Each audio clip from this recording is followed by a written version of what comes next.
तो previous class के अंदर फ्लैट वेल्ड को हमने स्टार्ट किया था। फ्लैट वेल्ड को हमने समझा था कि हमारा क्या कहलाता है फ्लैट वेल्ड। ठीक है, एक थोड़ा सा ब्रीफ इंट्रो आपको दे रहा हूं।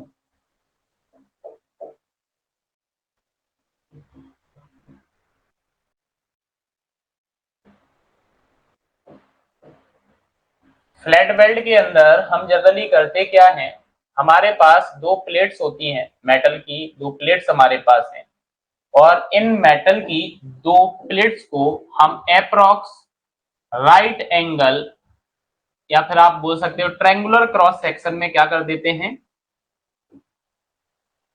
ट्रायंगुलर क्रॉस सेक्शन में हम बाय द बेल्डिंग ज्वाइन करा देते हैं।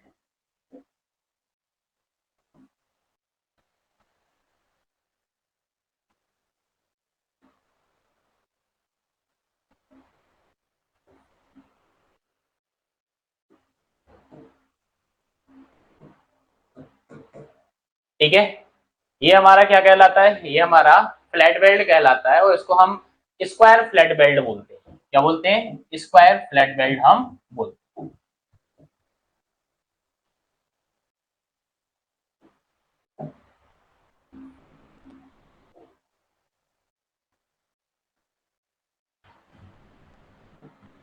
ठीक है, ये जो हमारा होता है यहां से यहां तक, ये हमारी ओवरलैप डिस्टेंस होती है।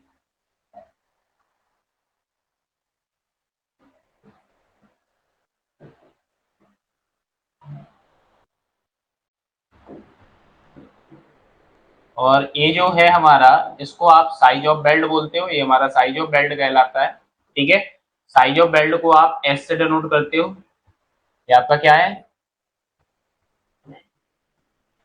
ये आपका साइज ऑफ बेल्ट कहलाता है। ठीक है, और जो एक्सटर्नल फोर्स आ रहा है, उस एक्सटर्नल फोर्स को, ये हमारा जो बेल्ट है वो अलोंग द थ्रॉट थिकनेस, ये आपका क्या कहलाता है? थ्रॉट थिकनेस कहलाता है।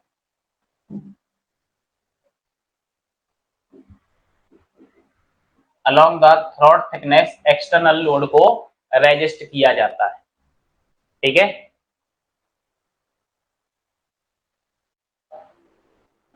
ठीक है, अप्रॉक्स ट्रायंगुलर क्रॉस सेक्शन आपका होता है, किन्हीं भी दो मेंबर को आपको कनेक्ट करना है, क्लियर, और राइट एंगल पे आप कनेक्ट करते हो। ठीक है, इसके बाद दूसरा मैंने आपको क्या बताया था, इसको बोला जाता है स्क्वायर फ्लैट बेल्ट। ये आपका क्या कहलाता है? ये आपका कहलाता है स्क्वायर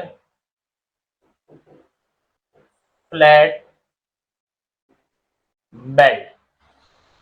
ये आपका स्क्वायर फ्लैट बेल्ट कहलाता है। ठीक है, नेक्स्ट मैंने आपको बताया था कि जैसे मेरे पास कोई ये प्लेट है, और इस प्लेट के ऊपर मैं क्या करता हूं,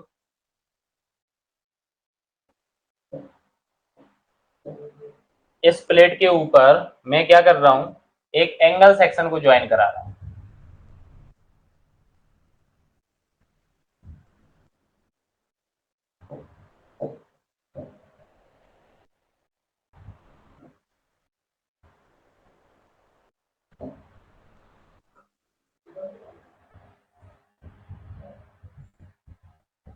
ठीक है, ये एंगल सेक्शन मैंने जोड़ा, तो इस एंगल सेक्शन को आपने जोड़ा है, तो कैसे जोड़ा होगा? फ्लैट वेल्ड के द्वारा। ठीक है, ये आपका स्क्वायर फ्लैट बेल्ट से आपने इधर जोड़ दिया। नेक्स्ट अगर मैं बोलूं तो नेक्स्ट आपने क्या किया होगा, ये वाला जो इसका एंड है, इसको आपने जोड़ा कुछ इस टाइप से।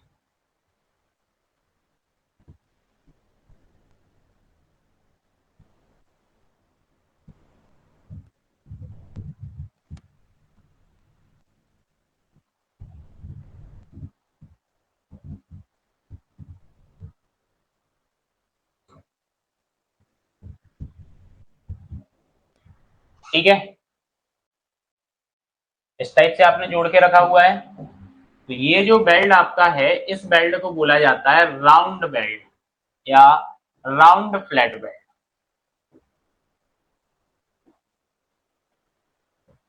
ये आपका क्या कहलाता है? ये आपका कहलाता है राउंड फ्लैट बेल्ट। ठीक है, और यहाँ पे ये जो आप देख रहे हो, ये आपका क्या कहलाता है, स्क्वायर फ्लैट बेल्ट। ये तो ऑलरेडी आपने देख ही लिया है, स्क्वायर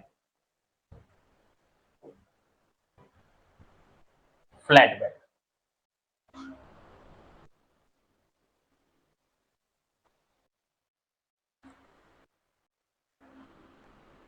ठीक है, तो फ्लैट बेल्ट जनरली आप जैसे कि लैप ज्वाइंट बना रहे हो, टी ज्वाइंट बना रहे हो, या फिर बॉन्डर ज्वाइंट बना रहे हो, क्लियर, इन ज्वाइंट्स में आप फ्लैट बेल्ट का यूज करते हो। ठीक है, नेक्स्ट आता है कि हमें फ्लैट बेल्ट की डिजाइन करना है। ठीक है, तो हेडिंग है आपकी design of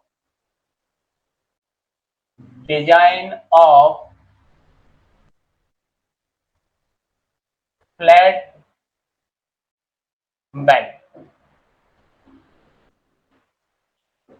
design of flat belt की अगर मैं बात करता हूं, ठीक है, तो सबसे पहला क्वेश्चन ये आता है, देखो यहाँ पे डिजाइनिंग की बात कर रहा हूं, तो डिजाइनिंग में आपने इतना तो देख ही लिया है कि ये मेरे पास दो मेटल की प्लेटें हैं, इन दोनों मेटल की प्लेट्स को मैंने ज्वाइन किया है स्क्वायर फ्लैट बेल्ट से।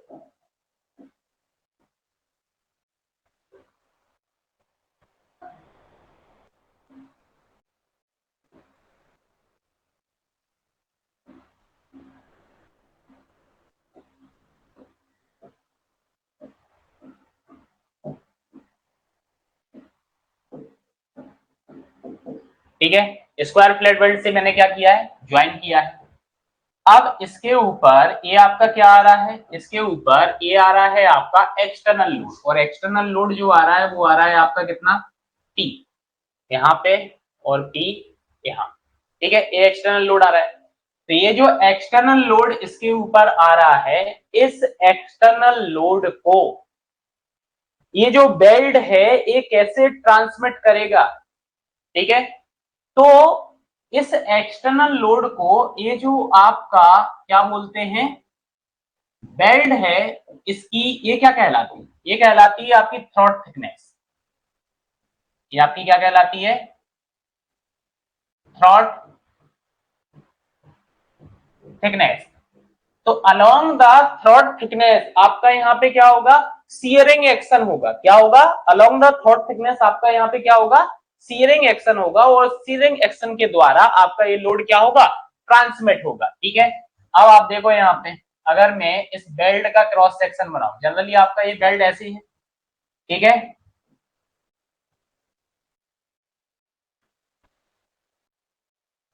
ठीक है, ये आपकी क्या हो गई है, ये आपकी थ्रॉट थिकनेस हो गई है। ठीक है,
थ्रॉट थिकनेस के अलोंग मैंने क्या किया, इसको कट कर दिया।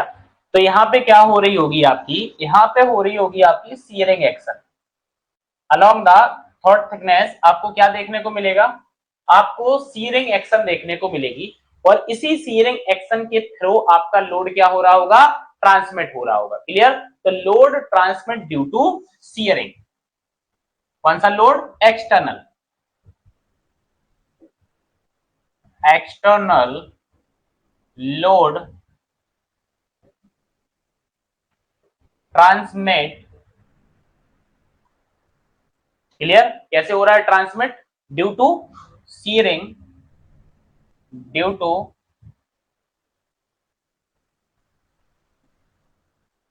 सीयरिंग और अलोंग थ्रोट थिकनेस,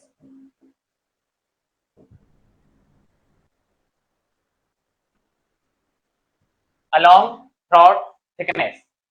ठीक है, तो अलोंग द थ्रोट थिकनेस आपका क्या हो रहा है?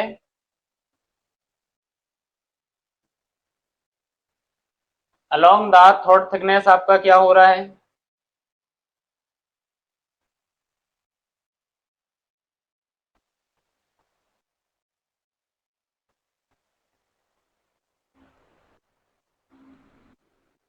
आपका लोड यहां पे ट्रांसमिट हो रहा है। क्लियर? ठीक है, तो अब यहां पे एक चीज देखो, आपको एक चीज यहां पे समझ में आई होगी, अगर मुझे फ्लैट बेल्ट को डिजाइन करना है तो फ्लैट बेल्ट को डिजाइन करने के लिए जो हमारे बेसिक पैरामीटर होते हैं हमें वो डिजाइन करने पड़ेंगे। वो हमारे बेसिक पैरामीटर क्या होते हैं? बेसिक पैरामीटर वो देखो आप, सबसे पहला बेसिक पैरामीटर आपका ये हो जाएगा साइज ऑफ बेल्ट। ठीक है, एक तो साइज ऑफ बेल्ट हो गया, दूसरा क्या हो गया आपका थ्रोट थिकनेस, ये आपका क्या हो जाएगा? ये आपका साइज ऑफ बेल्ट हो जाएगा। ठीक है, दूसरा आपका क्या हो जाएगा? थ्रोट थिकनेस हो जाएगा। अब अगर मैं आपसे बात करूं तो ये अगर 3D में आप बनाओगे, एक प्लेट आपकी क्या होगी? इसी टाइप से होंगी। ठीक है, तो 3D आपका कुछ इस टाइप से जाएगा।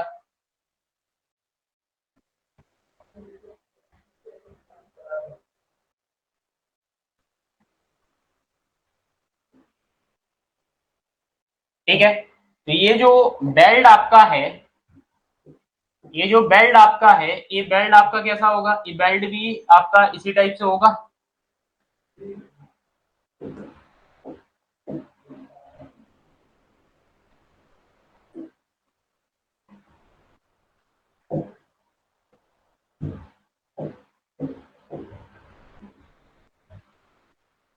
ये बेल्ट आपको इस टाइप से दिखेगा।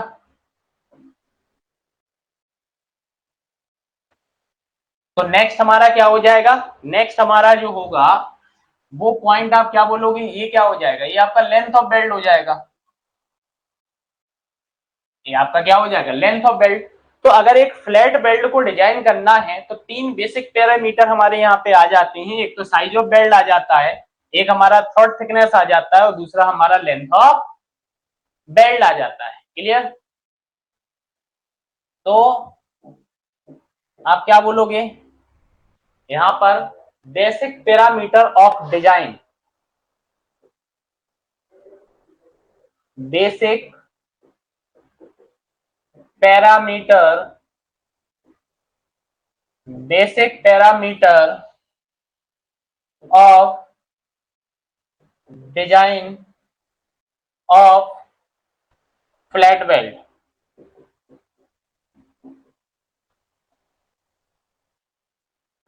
और यहां पर सबसे पहला आपका आ जाएगा साइज ऑफ बेल्ट,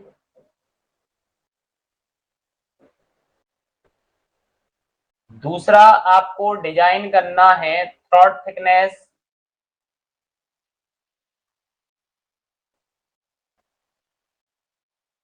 और थर्ड आपको करना है लेंथ ऑफ बेल्ट।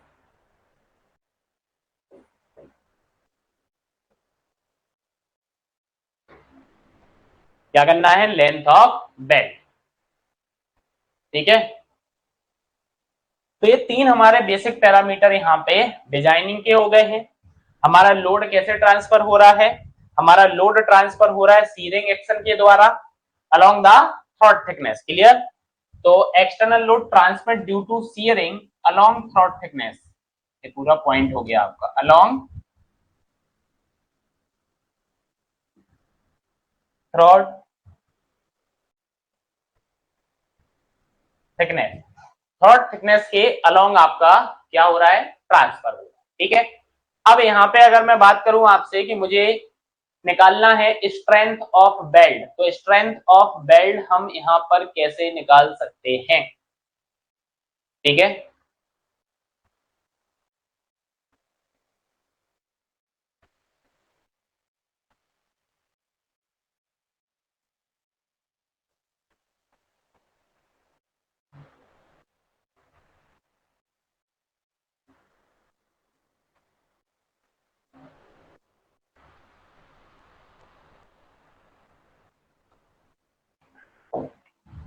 तो सबसे पहले अपन स्ट्रेंथ ऑफ वेल्ड की यहाँ पे बात करते हैं कि भाई स्ट्रेंथ ऑफ वेल्ड हम कैसे निकाल सकते हैं।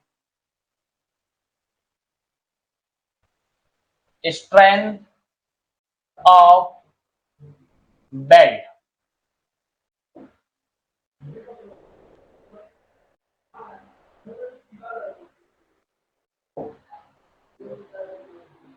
तो स्ट्रेंथ ऑफ वेल्ड की अगर बात की जाए तो स्ट्रेंथ ऑफ वेल्ड आपका क्या हो जाएगा,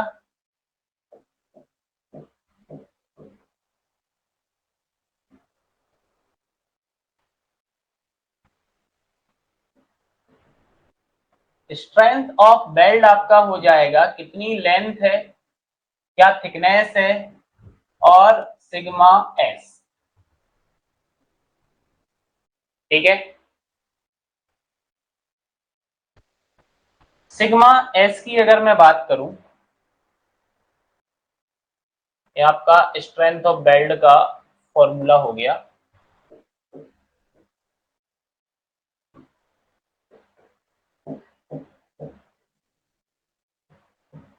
ठीक है, सिग्मा एस आपकी होती है परमिसिबल सीयरिंग स्ट्रेसेस, और इसकी जो वैल्यू आपकी यहां पर होगी वो वैल्यू आप कितनी लोगे, बोलोगे 0.4 एफ वाई। कितना लोगे, 0.4 एफ वाई। एफ वाई आपका क्या होता है, यील्ड स्ट्रेंथ होता है। ठीक है, एफ वाई आपका क्या होता है, यील्ड स्ट्रेंथ होता है। ये आपको क्या लेना है, ये आपको लेना है सिग्मा एक्स। ठीक है, सिग्मा एस आपको ये वैल्यू लेना है। अब नेक्स्ट यहाँ पे बात करूं टी की, तो टी जो आपका होता है यहाँ पे वो होता है थ्रॉट थिकनेस। वो क्या होता है आपका, थ्रॉट थिकनेस होता है। एल तो आपको पता है लेंथ हो गया है। ठीक है, ये आपका थ्रॉट थिकनेस हो गया है। अब ये थ्रॉट थिकनेस आप कैसे निकालोगे, तो दूसरा देखते हैं अपन यहाँ पे। थ्रॉट थिकनेस आपको यहाँ पे मैं लिखे देता हूं वैसे, टी जो आपका होता है वो होता है के इंटू एस। टी जो होता है वो क्या होता है आपका, के इंटू एस होता है। क्लियर, अब देखते हैं थ्रॉट थिकनेस कैसे निकलेगा।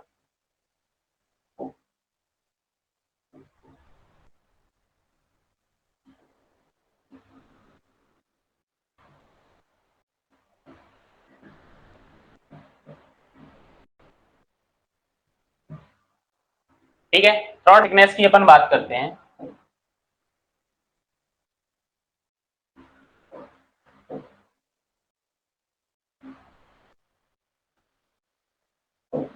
आपने यहाँ पे प्लेट जोड़ी हुई है, स्क्वायर फ्लैट बेल्ट लिया हुआ है आपने। ठीक है, अब आप यहाँ पे देखो,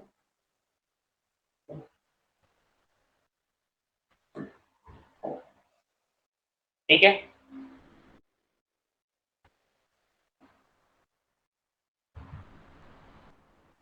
देखो ये तो आपका साइज ऑफ बेल्ट हो गया एस, ये हो गया थ्रॉट थिकनेस, और ये हो गया आपका टी।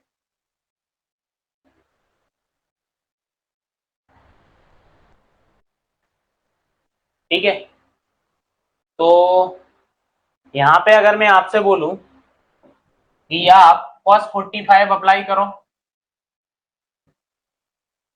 तो cos 45 अगर आप अप्लाई करोगे तो टी बाई एस आ जाएगा। क्या आ जाएगा, टी बाई एस आ जाएगा आपका। अच्छा, ये जो cos 45 आपका है, यहाँ पे जो cos 45 आपने अप्लाई किया हुआ है, ठीक है, ये आपका कहलाता है फ्यूजन एंगल। ये क्या कहलाता है आपका, फ्यूजन एंगल। तो इस cos 45 फ्यूजन एंगल होता है, तो इसको मैंने नाम दे दिया थीटा, और ये हो जाता है आपका theta equal to T by S. ठीक है, तो टी क्या हो जाएगा, टी आपकी थ्रॉट थिकनेस है, ये हो जाएगा थीटा एस। एक्चुअल में आईएस कोड के अंदर जो थीटा आपका है, जो फ्यूजन एंगल मैंने थीटा माना है, इसको रिप्लेस कर दिया गया और इसको क्या बोल दिया है इन्होंने, के बोल दिया। इन्होंने क्या बोल दिया, इसको के बोल दिया। ठीक है, इसको क्या बोल दिया, के बोल दिया। तो यहां पर जो आपका टी का फॉर्मूला बना वो बना K इंटू एस। क्या बना आपका? K into S. That is the throat thickness. आपको सिर्फ ये याद रखना है कि थ्रॉट थिकनेस आपका क्या होता है? K इंटू एस होता है। एस आपका क्या होता है? साइज ऑफ बेल्ट होता है। ठीक है, एस क्या होता है? साइज ऑफ बेल्ट होता है। अब साइज ऑफ बेल्ट आपको कैसे पता चलेगा? तो ये पता चल रहा है आपको एस साइज ऑफ बेल्ट, लेकिन यहाँ पे एक कंडीशन ये आ जाती है। कंडीशन क्या आ जाती है? देखो, नोट डाल के लिखते हैं। कंडीशन ये आती है कि अगर if S1 not equal to S2। कैसे? जैसे आपकी एक प्लेट है और दूसरी आपकी ए प्लेट है और आपने इसको ज्वाइन कराया है। ठीक है, तो ये साइज आपकी जो है वो S1 है और ये वाला जो साइज है वो S2 है। दोनों की साइज अलग अलग हो गई। इस केस में आप S क्या लोगे? क्लियर? तो आप यहां पे लिखोगे S टेकन एज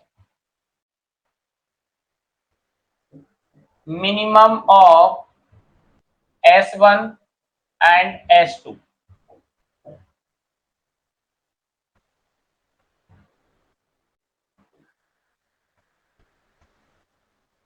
S1 और S2 में आपको मिनिमम यहां पे लेना है साइज ऑफ बेल्ट। ठीक है,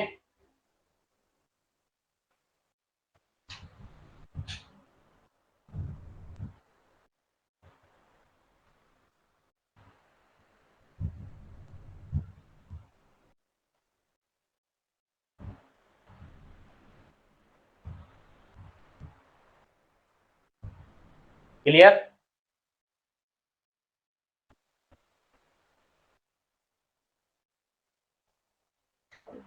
तो दूसरा हमारे पास थ्रॉट थिकनेस का जो यहाँ पे था कि भाई थ्रॉट थिकनेस हमारा क्या होता है। तो थ्रॉट थिकनेस मैंने आपको बताया कि थ्रॉट थिकनेस क्या होता है।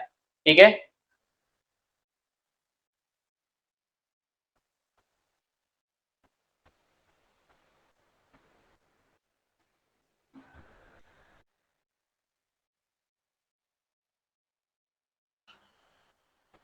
ठीक है।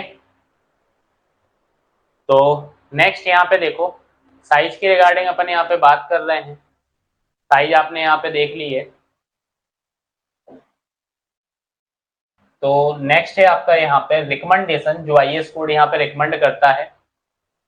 Recommendation for minimum size of belt.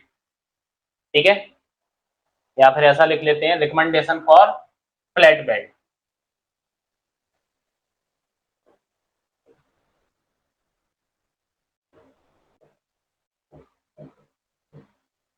Recommendation for flat belt.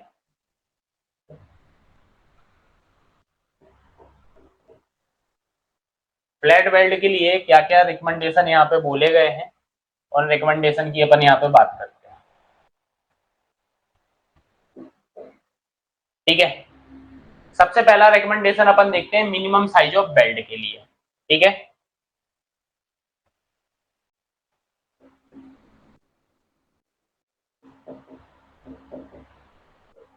Minimum size of belt.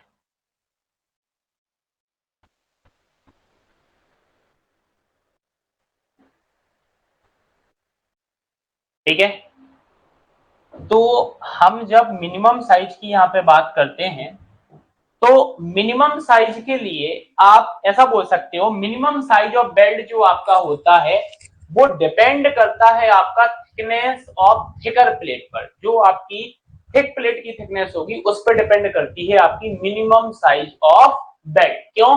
क्योंकि भाई जब कूलिंग की यहाँ पे बात होती है क्लियर। तो ब्रिटल फेल्यूर होने के चांसेस क्या हो जाते हैं, बढ़ जाते हैं। क्या हो जाते हैं, ब्रिटल फेल्यूर होने के चांसेस बढ़ जाते हैं। इसलिए आईएस कोड ने मिनिमम साइज ऑफ बेल्ट का जो रिकमेंडेशन दिया है, तो उन्होंने बोला है कि जब भी हम मिनिमम साइज ऑफ बेल्ट की बात करेंगे तो हम थिकनेस ऑफ थिकर प्लेट को कंसीडर करेंगे।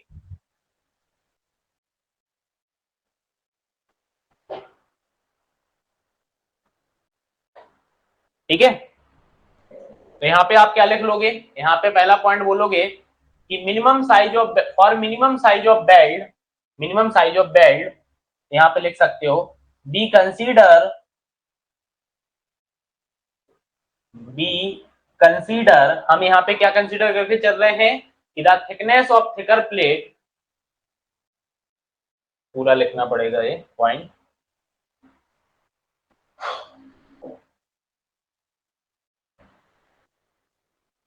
For minimum size of belt be, consider, be consider, हम कंसीडर करके चल रहे हैं क्या, consider the thickness of the thickness of thicker plate, thickness of thicker plate because on cooling, because on cooling, जब cooling की बात होगी, जब हमारा बेल्ट कूल करेगा, ठंडा होगा, तो क्या होगा, there may be brittle failure of belt, there may be, there may be brittle failure, there may be brittle failure of belt.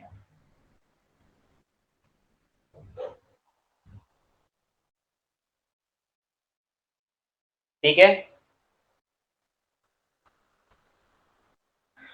तो मिनिमम साइज ऑफ बेल्ट जो आपका हो रहा है, इन शॉर्ट अगर बोलें, थिकनेस ऑफ थिकर प्लेट पर आपका डिपेंड करता है।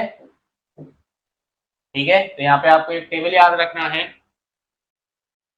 रिकमेंडेड वैल्यू देखना है अपने को, अब रिकमेंडेड वैल्यूज, रिकमेंडेड वैल्यूज की बात करें तो minimum size of belt, minimum size of belt, ठीक है, और इधर आ जाएगा थिकनेस ऑफ थिकर प्लेट,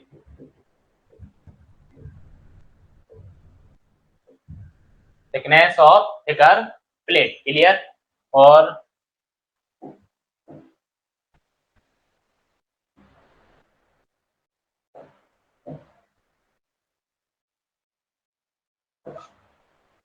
ठीक है, मिनिमम साइज ऑफ बेल्ट की अगर मैं बात करूं 3 mm, 3 mm का बेल्ट आप कब दोगे, जब हमारी प्लेट की थिकनेस जो होगी वो 0 से 10 mm होगी। ठीक है, कितनी होगी, 0 से 10 mm होगी। 5 mm की अगर मैं बात करूं तो 5 mm आप कब दोगे, जब 10 से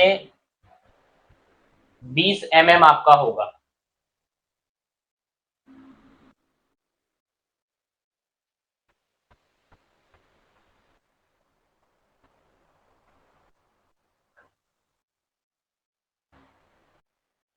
ठीक है, 6 mm आप कब प्रोवाइड कराओगे, 6 mm minimum size of belt जो 6 mm आपका होगा, जब प्लेट आपका कितना हो जाएगा, 20 से 32 mm। ठीक है, और 8 mm की अगर मैं बात करूं तो ये हो जाएगा आपका 32 से 50 mm।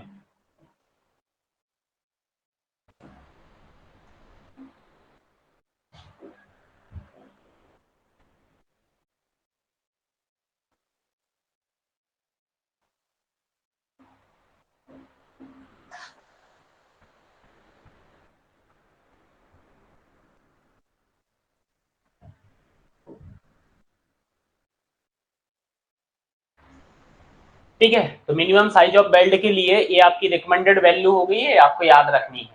ठीक है, अब नेक्स्ट आता है हमारा मैक्सिमम साइज ऑफ बेल्ट।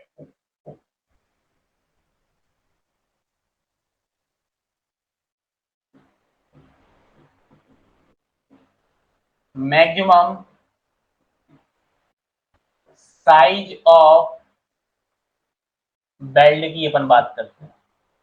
तो देखो, मैक्सिमम साइज ऑफ बेल्ट की अगर मैं बात करूं, तो मैक्सिमम साइज ऑफ बेल्ट जो आपका होता है वो आपका ज्यादा नहीं होना चाहिए थिकनेस ऑफ थिनर प्लेट से। जो आपकी सबसे कम साइज थिकनेस की प्लेट है ना, उससे कम आपकी बेल्ट की थिकनेस नहीं होना चाहिए। ठीक है, मतलब मैक्सिमम, ग्रेटर देन नहीं होना चाहिए, सॉरी मैं बोल रहा हूं कम, ग्रेटर देन नहीं होनी चाहिए। क्लियर? तो maximum size of belt should not be greater than, यहाँ पे लिख लो, maximum size of belt, maximum size of belt, maximum size of belt यानी होना चाहिए should not be greater then,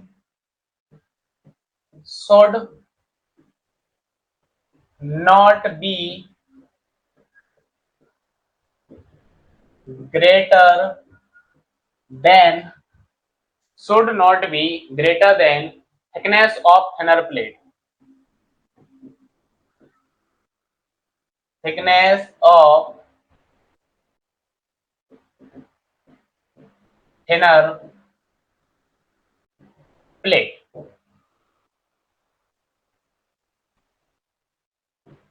thickness of thinner plate से क्या नहीं होना चाहिए, ज्यादा नहीं होना चाहिए। क्लियर? अब आपको पता है कि हमारे पास क्या है, दो टाइप के बेल्ट हैं। अगर मैं यहाँ पे बात करूं कि भाई मैक्सिमम साइज की अपन यहाँ पे बात कर रहे हैं, ठीक है, मैक्सिमम साइज ऑफ बेल्ट की अपन बात कर रहे हैं, तो maximum size of belt for square flat belt,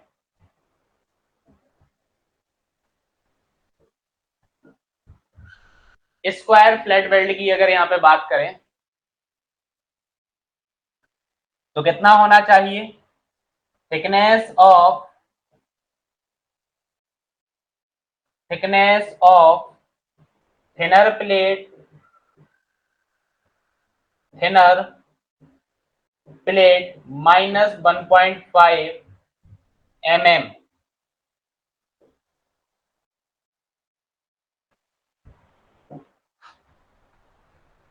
thickness of thinner plate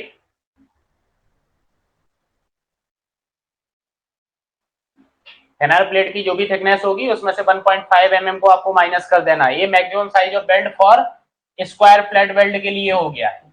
अब अगर मैं नेक्स्ट बात यहाँ पे करूं तो आपका क्या आएगा, देखो बी है आपका maximum size of belt, maximum size of belt for round flat belt.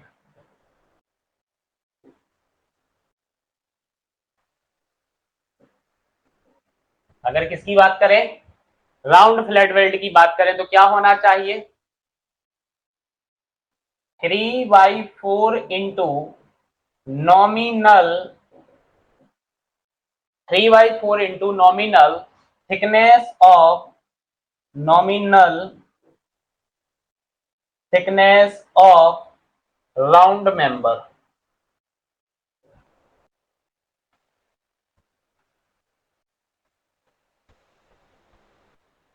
ठीक है,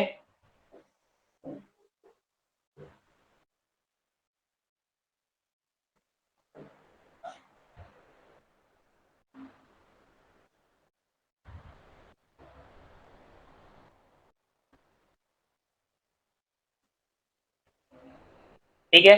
अब यहाँ पे एक चीज समझा, जो मिनिमम साइज ऑफ बेल्ट अपन ने यहाँ पे प्रोवाइड किया था उसके लिए मैंने क्या बोला था कि भाई ब्रिटल फेल्यूअर आपका जो होता है बेल्ट के अंदर, उस प्रोविजन के लिए आपने मिनिमम साइज ऑफ बेल्ट का रिकमेंडेशन दिया था।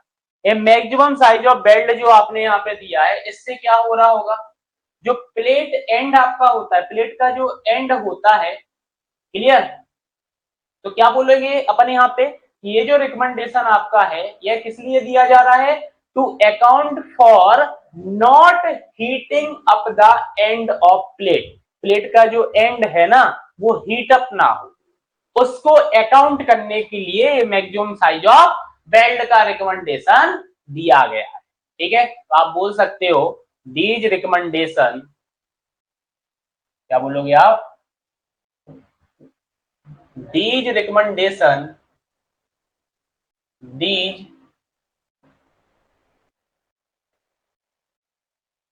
recommendation these recommendation is given to account is given to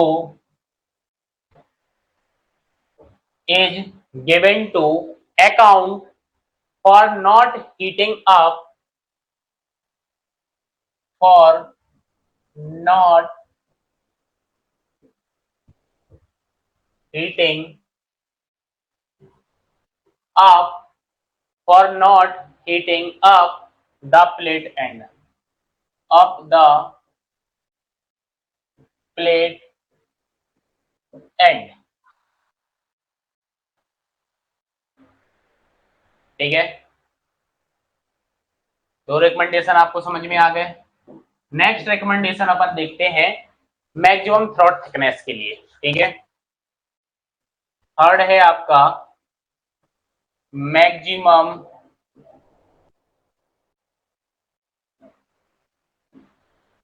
throat thickness के लिए रिकमेंडेशन। ठीक है, अब यहाँ पे अगर मैं बात करूं ना मैक्सिमम थ्रॉट थिकनेस के लिए, तो आपको मैंने बताया था कि थ्रॉट थिकनेस जो हमारी होती है वो क्या होती है,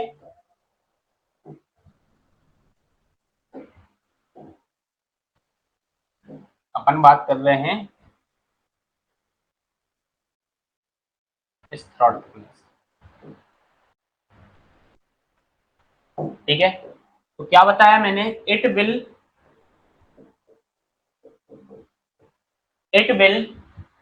depend upon, it will depend upon fusion angle. ये किस पर डिपेंड करती है, फ्यूजन एंगल पर डिपेंड करती है। मतलब जो टी आपका होता है वो क्या होता है, के इंटू एस, वो क्या होता है आपका, टी इक्वल टू के इंटू एस आपका होता है। ठीक है, अब आप थोड़े से अगर कंफ्यूज हो रहे हो तो ये चीज मैंने आपको पहले बताई है। ठीक है, ये जो cos 45 मतलब थीटा इंटू टी एस जो आपने लिखा हुआ था, सॉरी इंटू क्या लिखा था, टी वाई एस जो लिखा हुआ था आपने, तो यहां पर ये जो वैल्यू आपकी थी, ये वैल्यू आपकी क्या थी, यही वैल्यू तो आपकी के थी, और इसी के बेसिस पर आपका टी इक्वल टू के एस आपका बना था। मतलब आप यहाँ पे अगर देखो कि अगर मैं बोलूं कि थीटा जो है अगर मैं इसको बढ़ाता हूं, थीटा की वैल्यू अगर इंक्रीज होती है तो आपका जो के होगा, ओवरऑल कॉस्ट थीटा है आपका वो, तो के जो आपका होगा वो आपका क्या करेगा, डिक्रीज करेगा। अगर के डिक्रीज करेगा तो आपका थ्रॉट थिकनेस भी क्या होगा, ये भी डिक्रीज होगा। और अगर थ्रॉट थिकनेस आपका डिक्रीज हो रहा है, मतलब आपको पता ही है स्ट्रेंथ की, क्लियर, क्योंकि सारा का सारा शियरिंग एक्शन जो हो रहा है अलोंग द थ्रॉट थिकनेस हो रहा है, तो थ्रॉट थिकनेस तो आपको ज्यादा मिलना चाहिए। ठीक है, तो ये जो थीटा आपका है, ये थीटा की रेंज क्या होना चाहिए वो भी आपको यहाँ पे पता होना चाहिए। ठीक है, तो यहाँ पे देखते हैं अपन आगे एक टेबल।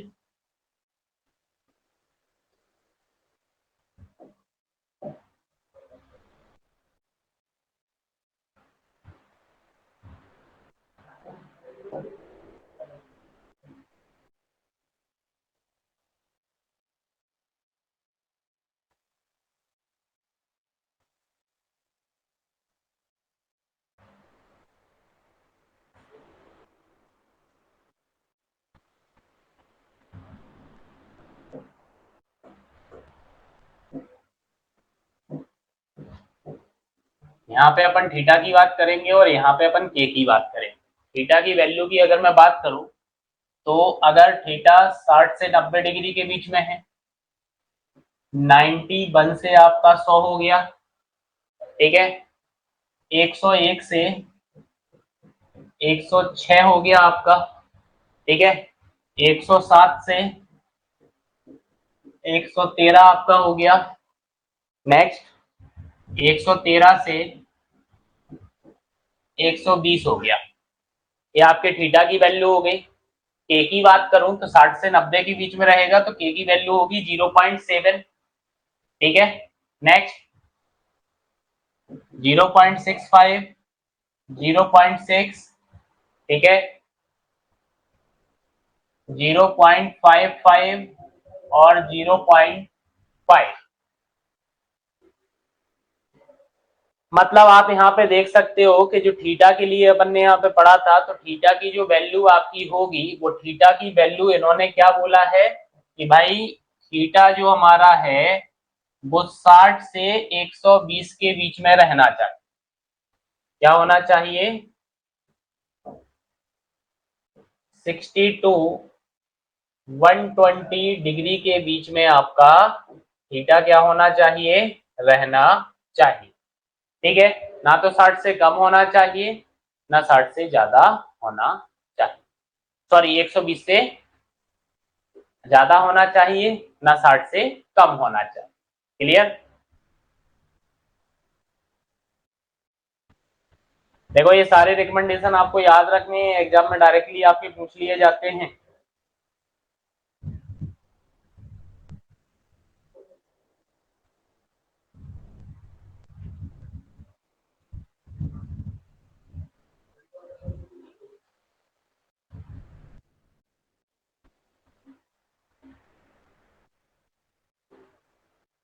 रहेगा याद?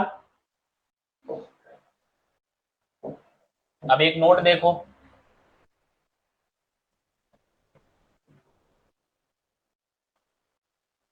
ठीक है, दो कंडीशन यहाँ पे मैं बना रहा हूं, वो दोनों कंडीशन को ध्यान पूर्वक तरीके से देखना है आपको।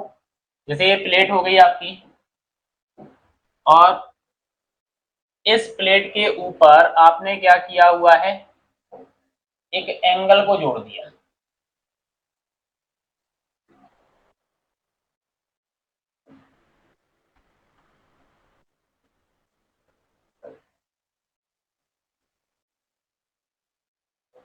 ठीक है, ये एंगल को आपने जोड़ दिया। अब इस एंगल को जोड़ा होगा आपने, एक तो स्क्वायर बेंड लिया होगा आपने, ठीक है, दूसरा आपने क्या लिया होगा,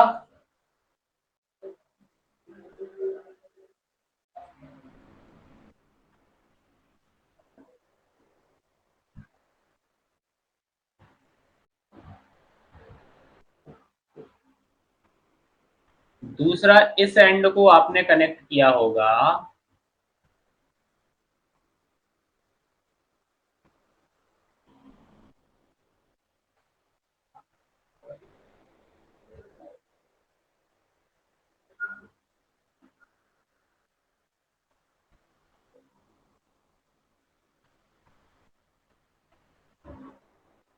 इस बेल्ट से, ये राउंड बेल्ट से आपने किया होगा, ठीक है। अब लेकिन ये राउंड बेल्ट जो आपका है ना, है ये राउंड बेल्ट जो है ना, कैसी सरफेस है इसकी? ये कॉन्वेक्स,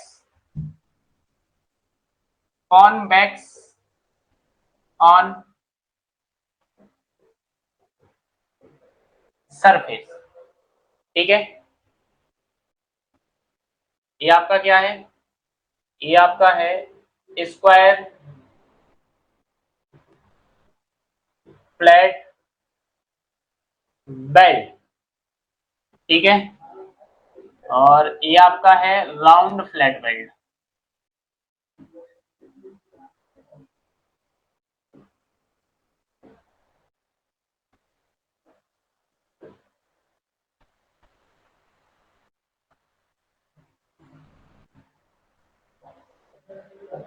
अब क्या किया, देखो दूसरी कंडीशन देखो, फिर से मैंने एक प्लेट ली और उस प्लेट के ऊपर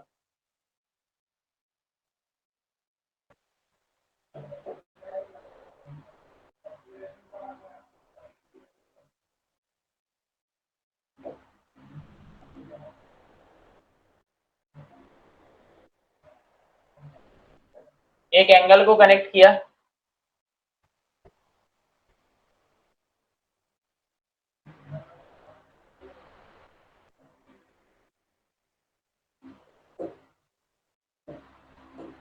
ये आपका स्क्वायर बेल्ट हो गया है।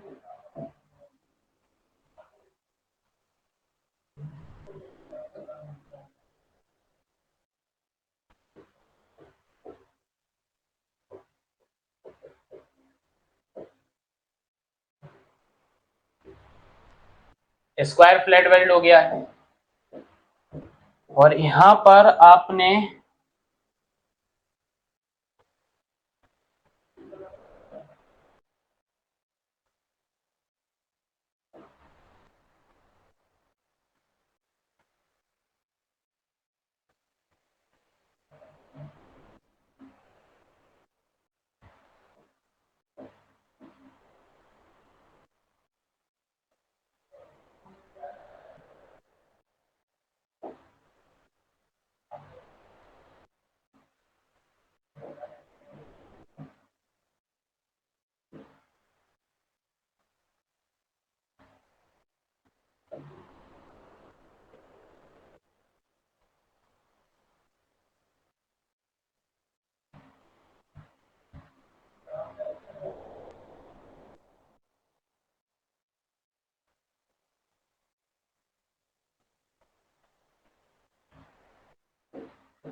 ठीक है, और इसमें आपने जो बेल्डिंग की हुई है ना, वो कुछ इस टाइप से की हुई है।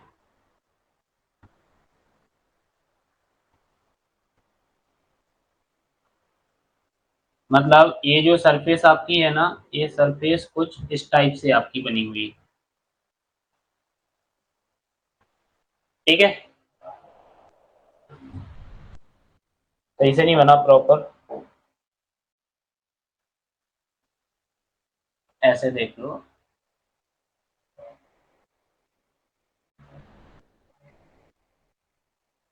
तो ये आपका क्या है, ये भी आपका राउंड बेल्ट ही है, ये भी आपका क्या है, ये भी आपका राउंड बेल्ट ही है।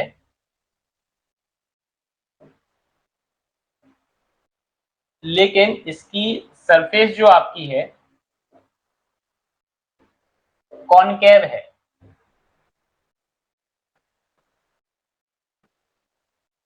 सरफेस कैसा है आपका, कॉनकेव सरफेस है। क्लियर। अब मेरे को बताओ मजबूती किसमें होगी, इन दोनों केसेस में मजबूती किसमें होगी। तो ये राउंड बेल्ट के केस की बात कर रहे हैं, that is the case number 1, that is the case number 2। ठीक है,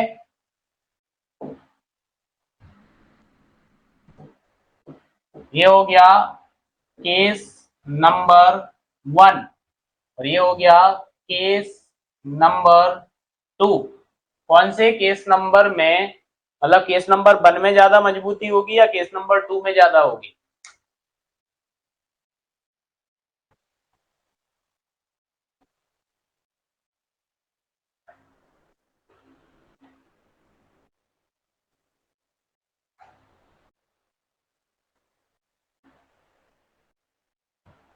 और ये राउंड बेल्ट का मेरे को साइज ऑफ बेल्ट भी कैसे पता चलेगा, ये राउंड बेल्ट का मेरे को साइज ऑफ बेल्ट भी कैसे पता चलेगा, और दूसरा ये भी बताना है कि इन दोनों में मजबूत कौन सा होगा, कॉन्वेक्स सरफेस वाला होगा या कॉनकेव सरफेस वाला होगा, बताओ जल्दी से। क्वेश्चन पूछा कि ऑफलाइन चले गए, हाँ, क्वेश्चन पूछा नहीं कि ऑफलाइन चले गए। देखो सबसे पहले एक चीज याद रखो कि राउंड बेल्ट की जब बात की जाती है तो साइज ऑफ बेल्ट जो आपका होता है वो आप कैसे डिफाइन करते हो, इसके अंदर आपको राइट एंगल ट्रायंगल बनाना है। क्या बनाना है? राइट एंगल ट्रायंगल बनाना है। जो राइट एंगल ट्रायंगल बनाओगे उसके द्वारा आप साइज को स्पेसिफाई करोगे। क्या करोगे? उसके द्वारा आप साइज को स्पेसिफाई करोगे। तो पहला पॉइंट आपका यहाँ पे ये हो जाता है कि for round belt, for round belt the largest right angle triangle, the largest right angle triangle, largest right angle triangle which can be inscribed,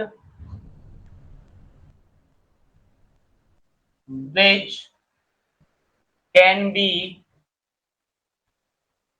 inscribed, which can be inscribed in the belt, in the belt, belt के अंदर आपको बनाना है।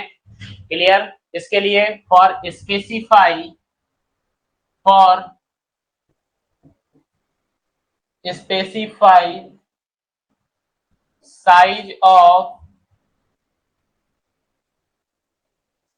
of belt, for specify size of belt।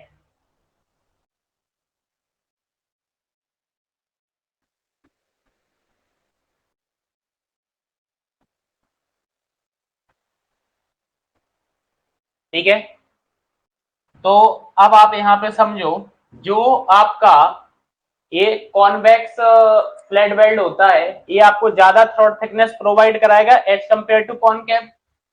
Clear? और दूसरा, जब ये cool होगा तो ये क्या कराएगा? प्रोवाइड, एक कंप्रेशन कराएगा, ये कंप्रेस होगा।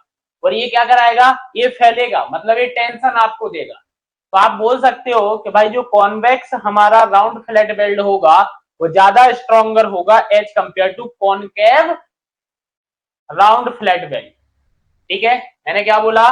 Convex flat belt, convex flat belt, clear, round की बात कर रहे हैं, clear, convex flat belt provided greater throat thickness,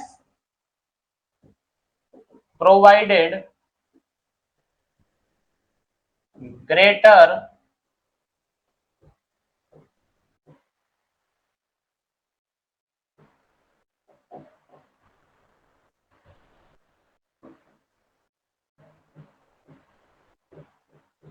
provide greater throat thickness, provide greater throat thickness and causing compression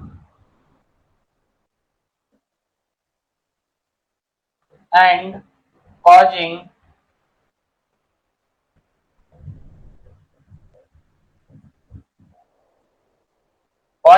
compression। ये compression cause करता है कब? on cooling।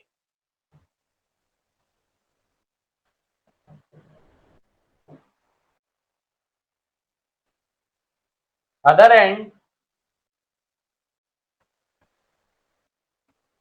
या फिर ऐसा लिख लो, and concave flat belt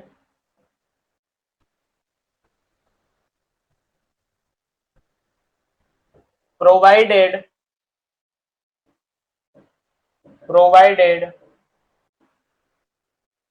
least, least बोल सकते हो या फिर स्मॉलर आप बोल सकते हो। ठीक है, स्मॉलर आप लिख लो, वो ज्यादा अच्छा वर्ड है। Provided smaller throat thickness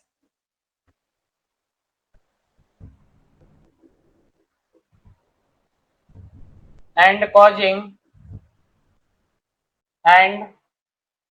causing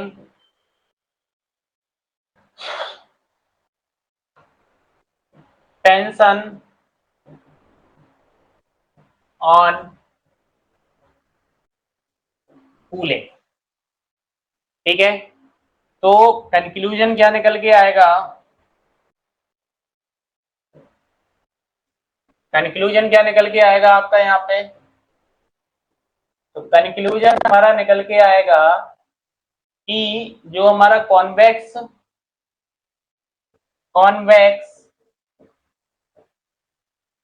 round flat belt better than concave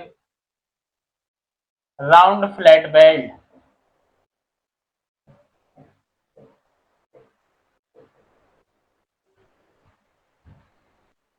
ठीक है, कंक्लूजन आपका ए निकल के आएगा। आया समझ में?